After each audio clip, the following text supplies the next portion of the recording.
Hi, everyone. We're going into our next keynote speaker.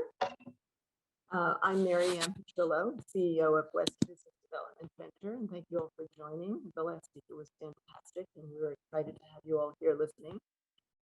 Before you begin, please don't forget, I say you've been doing that, but place your questions in the chat. I'll be monitoring them for Dr. Eyler, and then we'll have a 10-minute Q&A session at the end of his presentation. I'd like to welcome you all on behalf of the Redwood Economic Summit organization team. They've done a fantastic job. And I'd like to take a moment to introduce Dr. Eyler, who is Professor of Economics and Interim AVP for Government and Regional Relations and President of the research firm Economic Forensics and Analytics. We're delighted that he can join us today to share his research and analysis on recovery, recession, and resiliency. Thank you, Dr. Eyler, for being here.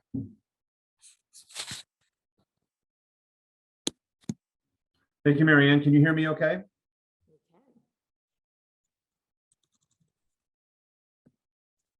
Perfect. Thank you so much. So, folks, what my job is today is to take you through where the macroeconomy is and trying ultimately to give you a way to think about the path we're going to be on, and then ultimately where the North Coast counties, including Lake County, are headed over the next couple of years, and some of the trends that are starting to build based on the shadow effects of the pandemic, but also remembering that there was a shadow effect from the Great Recession, that some of the counties in the North Coast portion of California had not quite completely got out from underneath by the time the pandemic hit. But as the last panel just talked about, tourism has been a good spot right now for those counties, and as Cal Poly Humboldt evolves and sort of slowly transforms Humboldt County and the coastline in Humboldt County, that will just continue to grow over time. But let's start with the national picture. So what I'm going to do is I'm going to try to provide you some context about where the national economy is going. The jobs market is actually continuing to grow at the national level. And while I'm going to talk a little bit about whether or not we're going to go into recession or some of the seeds of cloudiness around recession being there, the one place that we still have at least some faith in the macroeconomy is in the labor market. So I usually compare the most recent downturn, which happened as a result of the pandemic, to the Great Recession because it's the one that's closest in time. We entered both recessions for totally different reasons.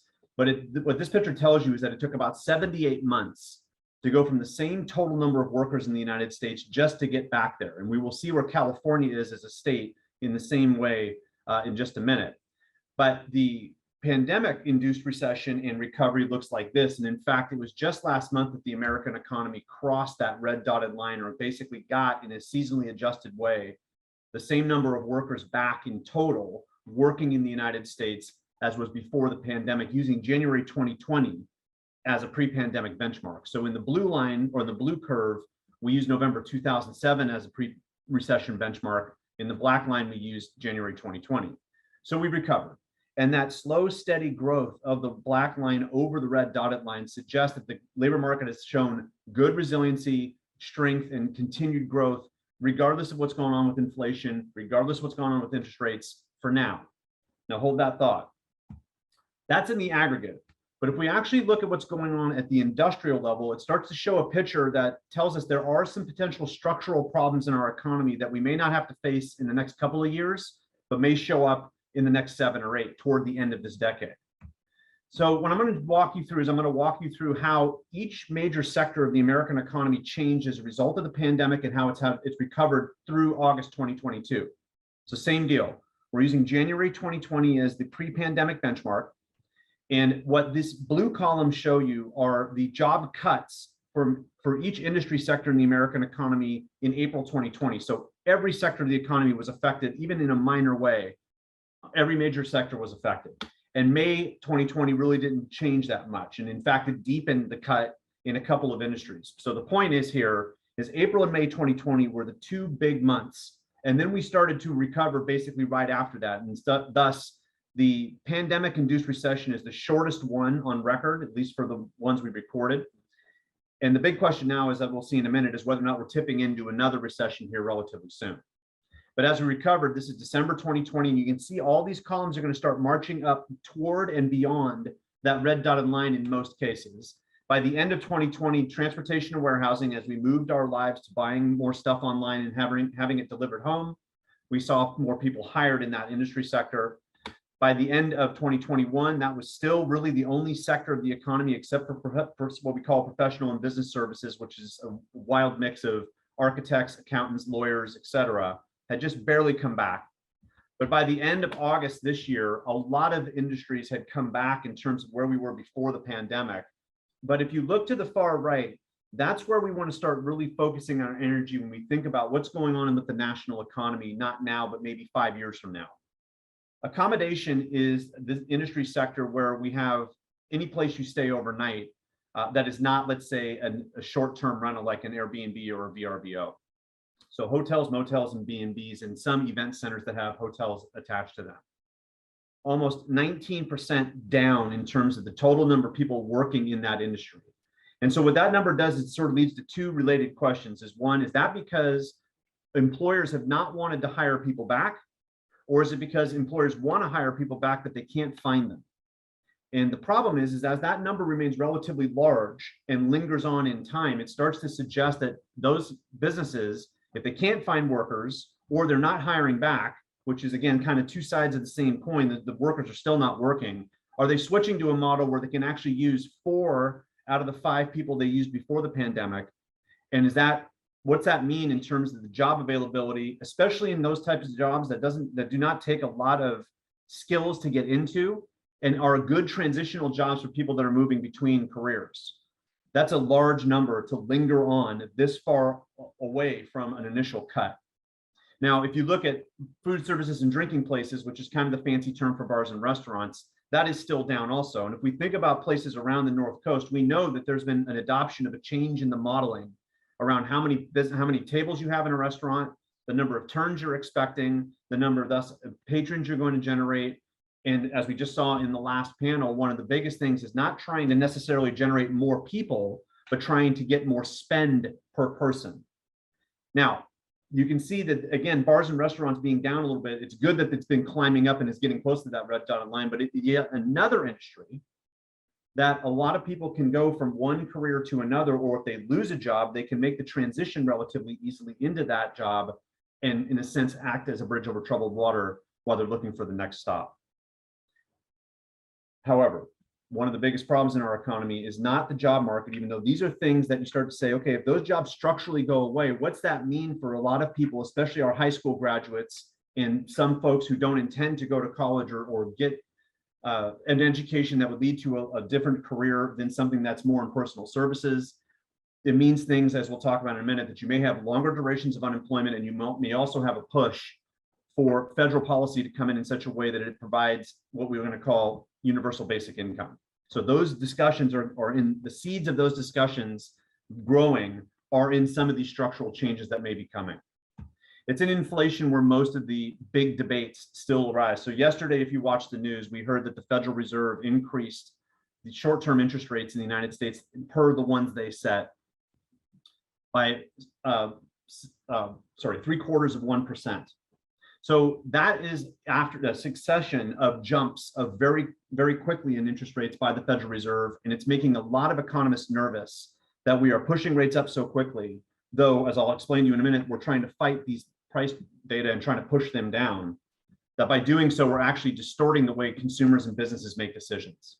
So that's a big problem that we have to face, but we know inflation is a big problem. So let me try to explain what these data are. So in fact, this slide comes right out of the deck that the Federal Reserve uses when it makes interest rate decisions. This is what's called the Core Personal Consumption Expenditures Price Index, which is just a gigantic mouthful. So let me try to explain what this means. What this means is that if you take a shopping cart and you put everything that consumers tend to buy in that shopping cart, those are the personal consumption expenditures that they make in 1 month. And every month we look back 1 year and say, how much more does this shopping cart cost me this month versus 1 year ago? So that July number at 4.6% says that that shopping cart cost 4.6% more in July 2022 than it did in July 2021. And in a sense, that's a way of thinking about inflation. When you say it's core, that means I take that shopping cart and I pull all the food and all the energy out of it. And thus I'm left with just what we think of as the core personal consumption expenditures, or the core things that people buy at home. Now, notice that those price data, these are from 2007 on a monthly basis going to July 2022, really did not change much during the Great Recession. What they did is they went down because demand in the American economy fell very quickly, and supply really did not change that much. And then they kind of found each other again by 2009, 10, and 11. But we really didn't see much change over the last decade. It was in about April or May last year that things really took off. And that's where you're seeing that straight vertical climb of the blue solid line. The Federal Reserve wants those data over time to kind of wobble around that blue dotted line. So why are interest rates rising so quickly? Is because that solid blue line has gone way above that blue dotted line. And what the Federal Reserve is trying to do is it's trying to force that blue solid line through those red dots in that shaded area. That is the game right now in terms of how our interest rates are rising and what they're trying to do. So one of the reasons why we've seen such quick increases in the interest rates is because the Federal Reserve does not believe it is actually pushing that solid blue line quickly enough through those red dots, okay? However, if you think what I just said in the last 3 minutes or so is just gobbledygook and a lot of just wonkish discussion, let's think about it this way. The optics of inflation are pretty easy to see at the grocery store and at the gas pump. And that's how people are going to react in terms of whether or not they buy stuff. So one of the things, it is true that economists tend to think more broadly about inflation than your household or your person plucked at random. But we also know that at the end of the day, if policy around curbing inflation is actually working, it means that people are seeing it. They have to feel that the change is happening. And the reason why that's important is because they're going to be expecting change in the future that's based on what they see today, generally, and their behavior, consumers, about buying stuff is going to be based on that. And businesses are going to be watching what consumers do in terms of how many people they hire and what kind of growth they're thinking about buying in terms of making new investment. So that's important. The other important thing is how short-term interest rates and long-term interest rates play off of each other, because that's basically the lending model. Lenders need long-term interest rates to remain higher than what it costs them to generate funds to lend.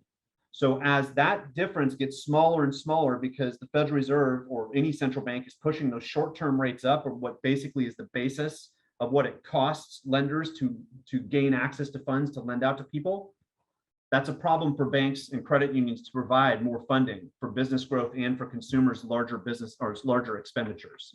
So we're watching that closely, and we are expecting that to flatten over the next 12 months, which is normally a precursor to a slower economy and perhaps a recession.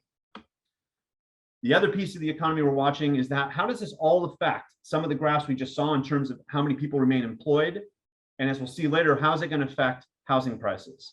So we have been on this amazing run in our housing markets. And as an economist, I know it's going to end. And it's really about how it ends, because you can't keep 20, 25% increases on an annual basis going in the housing market for too long. Like any other market, it's supply and demand. The more and more housing prices go up, the less and less we're attracted as consumers to buy those houses, because now the price has gone up to the point where we say, hold on a minute, maybe the fundamental value of that home is really not truly what it currently is buying or is currently being asked for by the current owner. So those two issues are things we're watching, and I'm going to allude to how California and the North Coast is starting to react to some of these signals in terms of both those issues. One of the things about inflation, and this is just a quick sidebar, the geopolitics in Europe are actually going to dictate a lot of what happens around the globe. And in fact, most major global economics think tanks are thinking that we're going to have a global recession in 2023. A lot of it exacerbated in terms of the pressure was already there, and now it's been made worse by what's going on in Ukraine and spilling over into Europe. And even though some of that's starting to clean up in terms of the energy markets, it may not be enough to circumvent a recession in Europe that might very much increase the chances that we will have a recession in the United States. From an inflation standpoint, a lot of it is about whether or not we can get back down to that blue dotted line. So I show this graph to kind of break it up a little bit in the sense that this is the opinion of the Federal Reserve just taken as a straw poll on a quarterly basis. And these are the latest data. The next data are going to come out in a few weeks. But those dots are meant to say this is where interest rates are likely to show up at the end of 2022, which is the first set of dots, 2023, the next set of dots, 2024, the third set of dots, and then sometime in the future, what is called the longer run. And nobody really knows what that means, even though I'm relatively well trained. I have no idea what that actual data is. but it suggests that we're going to still see interest rates rise next year. So keep that in mind, then fade in 2024 towards some distant lower level than we're at right now. But a lot of that increase is happening because of they're trying to fight inflation. So what makes this a very unique time in terms of policy and in terms of how we're reacting to larger signals in the economy is that gray box is where all those dots for 2022 were in September 2021. So that's a big jump over, let's say, 9 months. These data are from June 2022. Those are the latest. And like I said, the next ones we're just starting to put together now will be released in a few weeks. And that red arrow is where all the dots otherwise were going after that.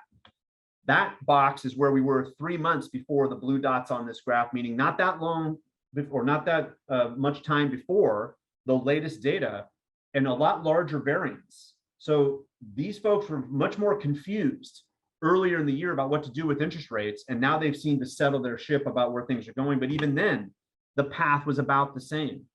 So when interest rates rise, it puts more pressure on credit markets and puts more pressure on growth and potentially more pressure on employment. And so what we need to be watching for is our expectations around inflation changing, and how's that changing consumer behavior, including travel, business investment in infrastructure, and ultimately growth of the economy. Will we actually get to the peak relatively soon of interest rates? In other words, as a business or a consumer or an investor, I'm trying to think, when is this going to end and how can I plan around that? One of the biggest issues with having these gigantic jumps in the interest rate is it makes for a more volatile environment. And then finally, when you add all that up, are we on the precipice of having a recession created as a result of this mixed bag of strong labor markets, which means wages have increased and thus exacerbating the higher cost of business, inflation doing the same, and now higher interest rates increasing the cost of credit? And the answer is, if you look historically, it is definitely going to slow the economy down. Now, if we look at the forecast from the last quarter, so every quarter, the Federal Reserve does a forecast looking forward about 5 quarters and also about 3 years. So about 4 weeks ago, these data came out as the latest forecast. Those numbers in blue on the upper left-hand corner are the actual outcomes in the first 2 quarters of this year. This is what started a lot of discussion about recession, because both those numbers are negative. And in sort of a textbooky way, when you have 2 consecutive quarters of negative growth of what we call real GDP, and what that means is the income that the economy generates after we take inflation away, because we might make more income because prices have increased, not because we're actually producing more goods and services. When that number is negative 2 quarters in a row, we have technical recession. But I have to put the adjective technical on it because it's not actual recession until we see labor markets start to sag in some way, shape, or form alongside of slower growth like this. So if you now look at the prediction going forward over the next few quarters, this is where they think the growth is going on a quarterly basis, which are all positive numbers. So on the surface, this forecast, which is a composite of 40 economists who all those folks do is watch what's going on with the US economy every day of the week, none of them are predicting another negative quarter anytime soon. However, that shaded area is the latest forecast. If you look to the left, the unshaded area that starts with 2.5 in that column, that's what it was 1 quarter ago. So the forecasts have been cut severely, in some cases almost in half, for the next few quarters, which suggests that these economists are getting nervous that their original forecasts were too high. They're starting to move them down. And it's in the next quarter where we will really kind of get revealed whether or not all the elements are there to start thinking that we're in a recession. But folks, here's the kicker. There's no reason to get too wound up about whether or not we're going into the named thing called recession. If people are slowing down how much they're spending, if businesses stop hiring or start to let people go, and banks and credit unions stop being able to lend as much money, that's basically a recession. Whether we say it is or not, it means we're slowing down. And when you have numbers that are about 1.5, 1.5, 1.1 growth, that is slow enough to where 1 or 2 major events in the economy could easily tip us and keep us down in negative territory, where the economy just kind of lumbers along and really doesn't do what we can think of as extraordinary growth for a few quarters minimum in a row. Our labor markets still look pretty strong. So one thing that these economists also are thinking that while growth is slowing down, a lot of that might be due to relatively high inflation and not necessarily productivity in the economy. They are expecting the unemployment rate to rise up a little bit. Part of that's because the rising interest rates mean a higher cost of credit, and maybe I'm not going to make my investment as much in people because now it's costing me more to borrow money to grow. So that's going to lead to a little bit of that pickup. The other thing is we're likely to see some people now drift back into the labor force, looking for work with elevated wages, and folks that were able to maybe stay out of the workforce for a bunch of different personal or maybe strategic reasons. And now they see maybe it's time to go back and look for a job while the getting is good. So that unemployment rate slowly elevating versus where we were just 1 quarter ago suggests that both those things are going to be at work. And in fact, in California, the latest data, as we'll see in a minute, suggested that as well. This is the inflation data over the next few quarters, slowly fading as we discussed. Now, the more interesting data is what's going to happen on an annual basis. So the next couple of years, growth in the economy looked relatively slow, and then picking back up to kind of pre-pandemic levels. But nothing here looks like through the middle of this decade that we're going to see 4, 4.5%, 5% growth, where we really feel like the economy is burgeoning on the other side of a recession. And it's very important to remember something. The cut from the pandemic left a hole that we needed to refill. So we were growing rapidly, but that was based on the idea that the last quarter, and that's how we counted it, sort of quarter on quarter, and then we multiply by 4 when you hear that growth, was so deep that it's easy to get big jumps. So if that actually plays out like that at relatively slow growth rates, that's about 6 or 7 years in a row where basically on average, if you pulled the pandemic out of that trend, we have not grown very much at all as an economy. And part of that's demographic, which I'll talk about toward the end, because that's one of the things about the North Coast we got to be very watchful for, is what is happening to our demography and thus our availability of workers. There's the same inflation we saw with those red dots as before, and there's the unemployment rate over the next few years. So all these data about the national economy actually are okay, given all the uncertainty and really the aggression of our interest rates moving up. So the national context for what's going to go on in the North Coast is actually not terrible, and a mild slowdown is okay in the sense that it can help reinvent the economy in some ways, especially when we've had this much inflation in the wake of a sharp downturn as we saw with the pandemic. Okay, well, let's now transition to talking about the North Coast and California's context. Let's break it down into 3 parts though. Pre-pandemic, we had most of the North Coast economies were moving relatively slowly in the wake of the Great Recession, and then the wildfires and a lot of other things started to happen that kind of distorted the way that people moved, didn't stay in these economies. Lake County, for example, was a place that in 2015 was heavily devastated and really was one of the first places in Northern California to be heavily affected by wildfires. And then 2017 and beyond has basically been in just rapid succession years of fires, unfortunately. Those things kind of were the prelude to what happened in the pandemic. When the pandemic came, a few things happened. One, the rural areas of California actually recovered more quickly than the urban areas. Part of that is because we saw in-state migration.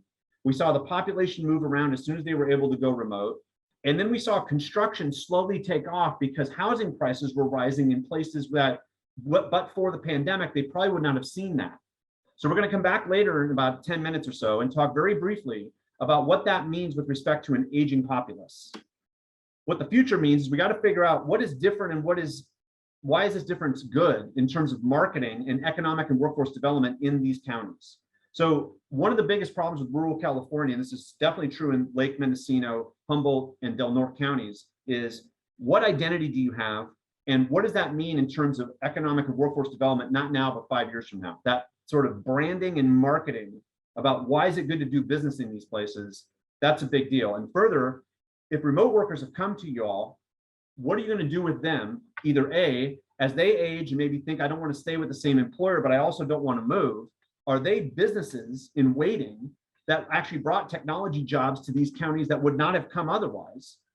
And then further, if we do start to slow down, is your economy better off right now than it was pre-pandemic? And in some cases, it is. The infusion of money that's come in to transform Humboldt State University into Cal Poly Humboldt, that's money that needs to be seized in such a way by all 4 counties as a sum that you all are better off 5 or 10 years from now as a result of this sort of ripple effect out from Cal Poly Humboldt on the scientific and on the economic development sides. So those are things I'll talk about at the end as major opportunities if seized. Okay, so let's talk about California and recovery. This is the jobs recovery in the pandemic.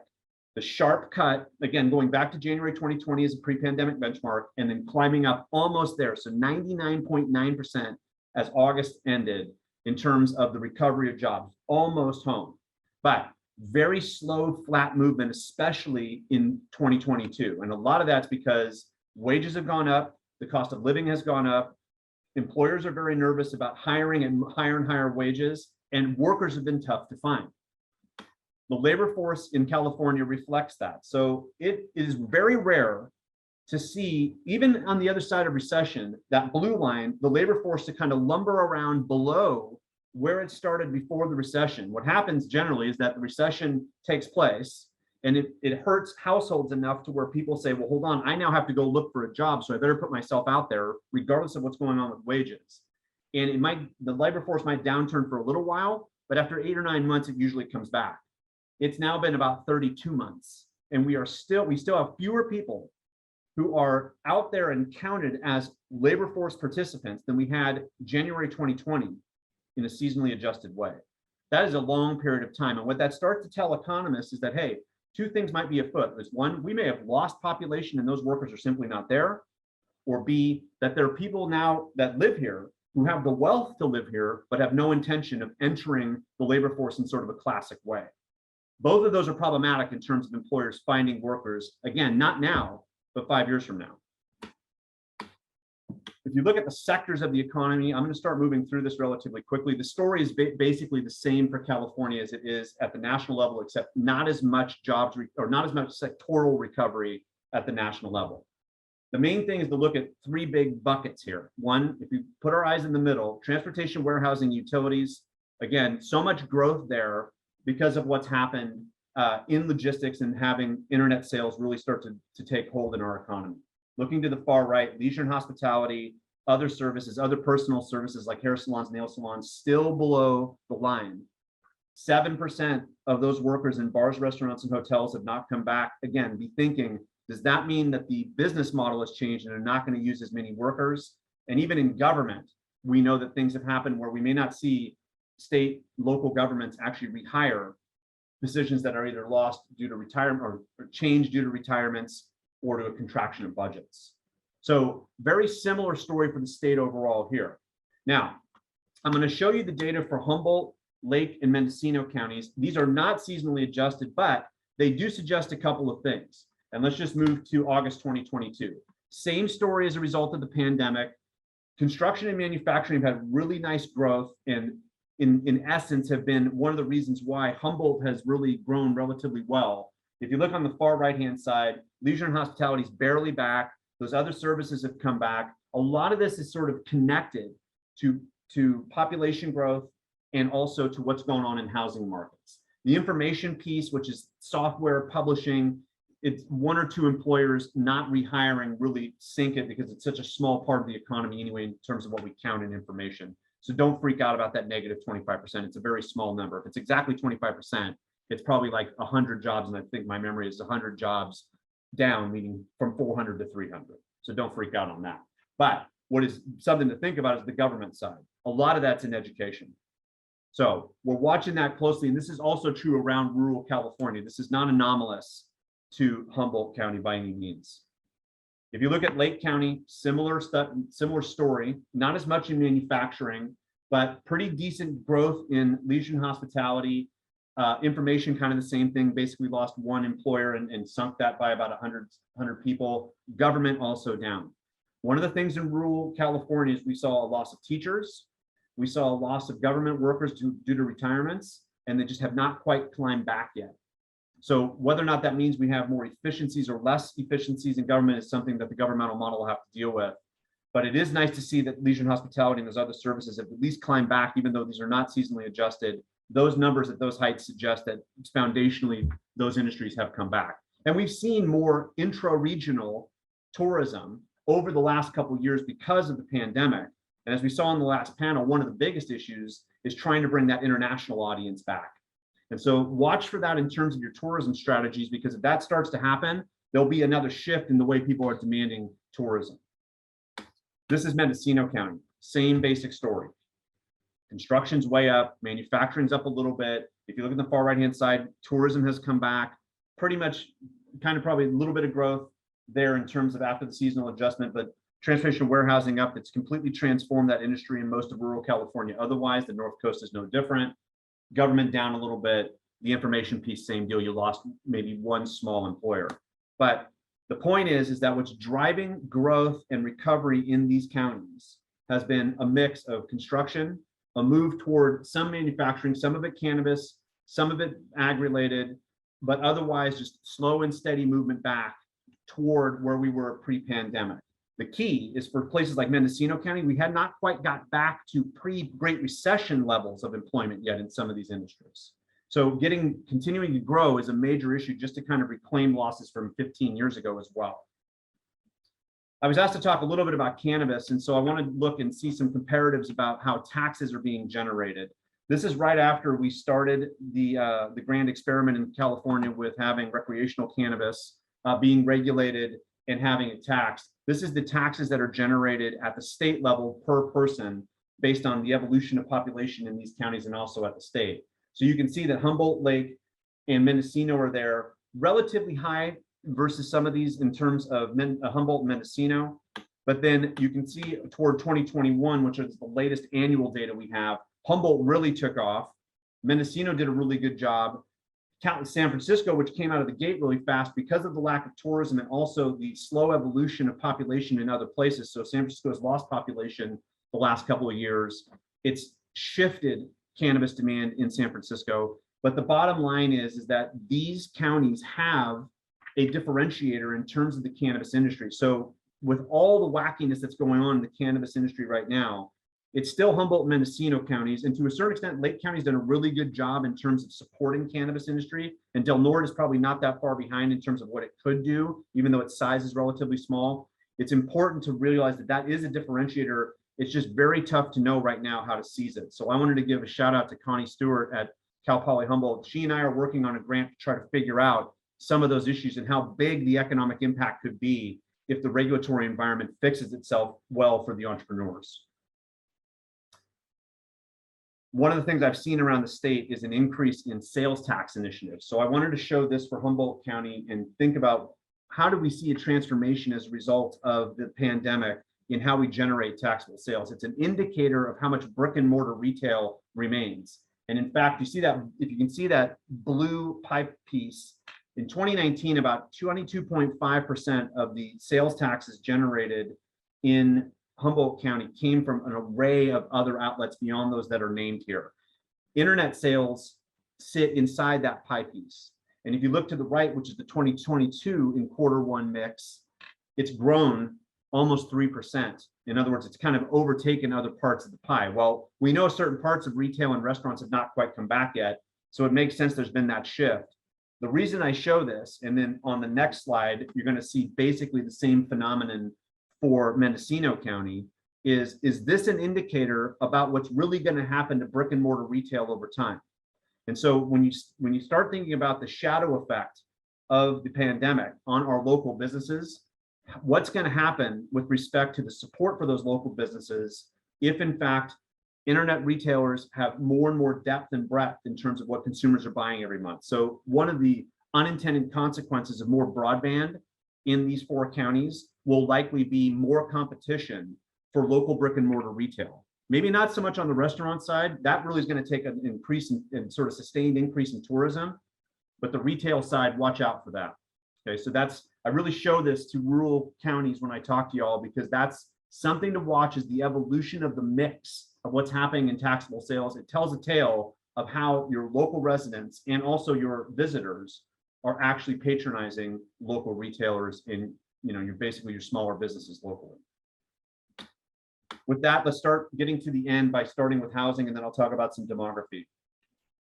Over the last 12 months, ending in August 2022, this is the increase in the median home prices estimated by Zillow, which has the best public database out there in terms of data around the median, about basically around housing markets in general. But whether you believe these numbers or not, we know from watching local housing markets, we've seen really good growth the last 12 months. We also know that that growth is starting to slow down, and I'll come back to that in the next slide. That's 12 months. You see Humboldt went up about 21% median home price last 12 months. This is the last 24. So when you start thinking about how people have gained in their home prices and what that potentially means for housing affordability, that friction around what's happening in housing markets is one of the things you're going to have to watch for, especially on the equity side. How does a change in housing prices like this affect the equity side of trying to provide opportunities for people to live in a home that they own? It's a big question going forward for most of California. As you can see here, it's not anomalous again to just the North Coast counties, even though we have a lot of stories locally where we've seen these jumps. However, with all the national stuff I told you, we expected this to happen. So for months, we have seen these forecasts for the next 12 months slowly fade. And you can see there are a lot of negative numbers on this forecast looking forward to August 2023. Humboldt and Del Norte and Lake all have positive forecasts for now, but you should expect those to fade. Should we have expected this in the first place? Absolutely. One of the big reasons is that people are going to have pricing fatigue, but it also costs more to take a loan to buy a home. All this was coming. Now, the depth of it and how people react to it are really the big things. Are we on the precipice of a repeat of 2006 through 9? Not yet. And we should not be thinking that way. But will people get a stomach ache when they start to see that the person next door to them who was offering their house for $750,000 is now offering it for $700,000? Absolutely. We get very myopic. Let's go back one slide. Think about Humboldt County, 45.5%, 24 months. That is an amazing jump in the value of your home. Then you start looking here and you're saying, wow, it's only going to go up by 1.2. And that means it could actually go negative or basically be flat. That's okay if you made 45% the last 2 years. So we're going to watch very closely how housing markets start to react. However, if you look at what's happened with respect to the increase in the number of units on the new housing side, Mendocino County has only seen a 2% increase in total housing units over the last 8 years. Humboldt's about 1%. If you look at Del Norte, it's actually negative. There's fewer housing units in Del Norte County than there were in 2014. And in Lake County, that's down 4% primarily because of the fires that have happened. So if you start thinking about where housing prices might be going, part of it's supply. Some of these places have not recovered from fires or from dilapidated housing otherwise that's been removed from the market. And the demand side, which yes, may be sagging, but the conditions are not to flip-flop supply and demand in such a way to repeat 2006 and 9. That's why I try to show this graph right after that, is that this tells you the supply is not there to kind of have this fallow amount of housing that would drop prices relatively rapidly. So we should be okay in terms of navigating through this amazing growth period and then into tomorrow. Okay. Part of that's also population change. So Lake County has actually seen some pretty decent population growth since 2014, even with the fires. The fires displaced people from Lake County. Some people stayed in Lake County. Same thing happened in Butte County after the fires in Paradise. They basically went from Paradise to Chico and Oroville. And in Sonoma County, most of the reorientation was also within Sonoma County, though some people did leave. And you can see that the population growth is relatively small for most of these counties that we show here in California. But the real thing is, you look at the far left, is California's only grown by 1.6%. That is very slow growth for California. And in fact, the last 2 years, California has been estimated to lose population for the first time in recorded history. What does that mean for housing demand, workforce availability? For example, the number of kids in schools. So if you look at what is happening, you have more people in housing units, meaning there's more occupied housing and fewer people. That means we're getting older. And that means there's a threat to things like community support in terms of organizations and also school attendance. So watch for those trends as warnings that while housing prices have gone up and things have been pretty good, there are some changes that are coming that, if they're not seized correctly, might lead to longer problems toward the end of this decade. So I want to end, though, when we think about SURF funding and what we might be thinking about in terms of how we can convert broadband, better infrastructure into economic development, given all this cloudiness. This cloudiness will fade. It might take 12 or 18 months, but on the other side, what is Lake Mendocino, Humboldt, and Del Norte counties really preparing for? Well, one thing I think that can happen is more from dirt into food and beverage manufacturing, meaning that more vertical integration in these counties, perhaps as a partnership on logistics and manufacturing, to go from agriculture into actual products and then moved out using branding that can happen in the North Coast counties. So be thinking about that, how energy technology and science and the utilization of what's happening at Cal Poly Humboldt to now become a bigger scientific community and really start maybe even moving out products that are related to reversing climate change. So there's been a long discussion. I did a huge project in Lake County a few years ago, trying to figure out what Lake County should do from an economic development standpoint as a county. And one of the things that was discussed is whether or not energy generation can be taken from Clear Lake and made into a product. I think that that is possible.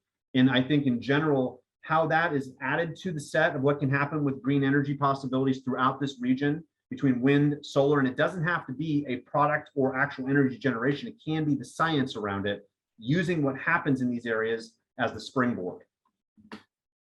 Got to think about regional workforce development. Some of the demographic trends I told you might be a threat to that, but what's happening with Cal Poly Humboldt is a big positive piece of optimism that's coming. Can you integrate between and generate pathways that will draw people toward these areas and really see a way of going from 9th grade into a scientific job or into a job that is a career job that's based on Cal Poly Humboldt being this now new engine of possibilities? Will cannabis be your savior, or will it continue to be this wild marketplace? That's a big question going forward. The key thing is you need to innovate and be thinking innovative and think about regional cooperation. Do not be parochial in your thinking, especially on how that SURF funding works. And can you be competitive? What are you going to brand yourself as? And how are you going to take all this good funding possibilities and convert it into something that works 10 years from now, not just 10 months from now?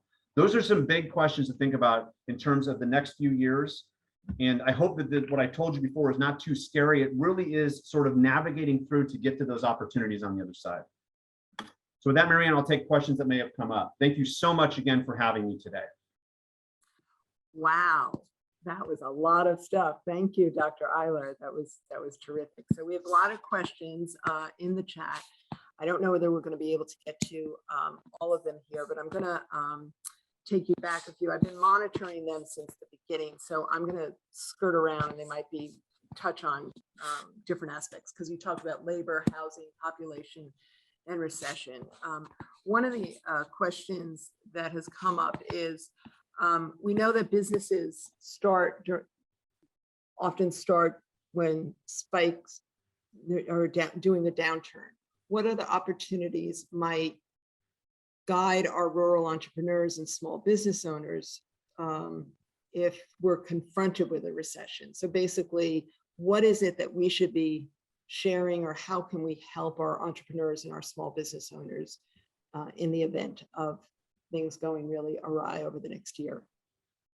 That's a great question. I think the two major items that's going to show up in is in tourism, and whether or not your brick and mortar retailers and restaurants, how tied they are to the flow of visitors, and recognizing that early. And then thinking about, again, branding and partnerships. What can you do to put packages together that would invigorate people on the margin that still want to travel to actually choose you first? And you may have to do a little bit more marketing and a little bit more packaging together to make that enticing, because it's going to get more competitive out there. And that's another big thing to watch out for no matter what happens through this. Don't get too optimistic about the idea that competition is not lingering around the corner, not only globally, but really in California, to try to recapture what's been lost. So the tourism side is probably one place where you got to be very cautious. But the second is really starting to double down on what can happen on climate change science. I think what's happening at Cal Poly Humboldt is a real catalyst to making what happens in these 4 counties, more specifically in Humboldt County, and then sort of resonating out as a place that really can focus on solving climate change problems, and how you have a trained workforce for that, how you might see some springing up of scientifically related businesses. This would be the time to use a slower moving economy to really plan and get all the resources ready to support entrepreneurship in that area. If not, think about where you were in 2012. That will repeat itself if you're not actively trying to change. Mm-hmm. Okay, question on housing costs.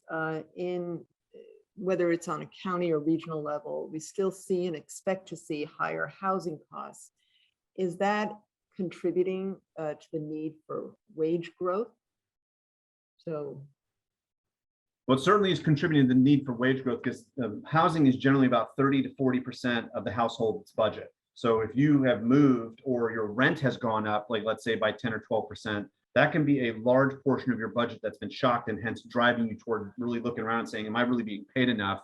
And it's not going to be with this employer, who would it be with? So there's no doubt about that. And of course, minimum wage increases will also put some pressure on the lower end of the wage scale, especially for our smaller businesses who cannot easily diversify between different locations. And I get this complaint all the time that it's not really what's happening in the macro world, it's really what's happening with minimum wages that's got the most pressure on my business, because it's a labor intensive business, and that's where the change hits me the fastest. So that's the housing price just exacerbates that push up that you have. There's already pressure for wages to rise, and then that cost of living piece makes it quicker. I'm going to ask this next question, and I'm going to add a little something to it. The question is, will Humboldt real estate be buoyed by Cal Poly, the Nordic work that's being done, the fiber project, offshore energy projects, as these things get underway? So the question is about Humboldt real estate. And I guess my addition to this is a lot of talk, as you have done, is around Cal Poly as the epicenter. How do the other adjacent counties fare? We talk about it eventually benefiting, but whether it's real estate or the job market, how does that happen? Because it's all coming out of the Cal Poly environment. Yeah, I mean, the hope is that there's a way of grabbing regional centers with the idea that Humboldt County may not be able to supply what's necessary by itself. So you may have to think more regionally about where to put centers and where to sort of share that wealth to grab a larger workforce and grab other housing and labor markets generally, to spread some of that rather than depend 100% of what happens between, you know, around Eureka and in that space there on the coast in Humboldt. That's what's a little concerning about having that large an infusion of investment coming in, is that at what point does the infrastructure there not necessarily handle it? And is the Humboldt County, specifically that part of it, ready for that? Now, if you're not, or you find out 2 years from now that you're not, one thing to think about is, are there other places that can help on that? So that's when it can kind of spill back over into Mendocino County, up toward Del Norte County, and perhaps as low as Lake County in terms of moving south. But that's, from a strategic planning standpoint, I think that might be necessary over time, because that is a large change for that area, and it may not be able to handle it all on itself. And really the easiest way to do that is through some kind of regional centers, where those centers specialize in things that local area can provide best. I know there's one question here that just came up, and it has to do with Mendocino, but the Mendocino College campus, which doesn't have dorms. It isn't large. It's a small community college. But what can we do to expand that college to have dorms so that we do become this part of this blue economy hub that partners with Humboldt and all the chain on the coast of California? I mean, I think this question is trying to figure out, how do we make that connection? Like, where do you start? You got to start with the local developers and start making partnerships. It has to pencil out for whoever builds it. And it may be that local officials like Senator McGuire can work on the budget to deliver some of that money as seed money, and then work with developers to lower that cost for them, and that pencils out easier to build that kind of housing versus other housing. But the community is going to want it too. So it's a community, developer, and really community college system and state funding partnership that all has to come together. And you got to balance on all four sides of that square, if you want to put it that way. And that's a tough deal to make historically. It's unfortunate, though, in this current housing market, that's probably going to need all four of those pieces to really work to get a true expansion of that infrastructure. Absolutely. Well, Dr. Eyler, thank you on behalf of the whole organization today and the Redwood Summit for being here, for sharing your insights. You've given us all a lot to think about. Really excellent presentation. I'm sure this will be shared with everybody who's in attendance today, and we look forward to hearing from you again. So thank you. Thank you.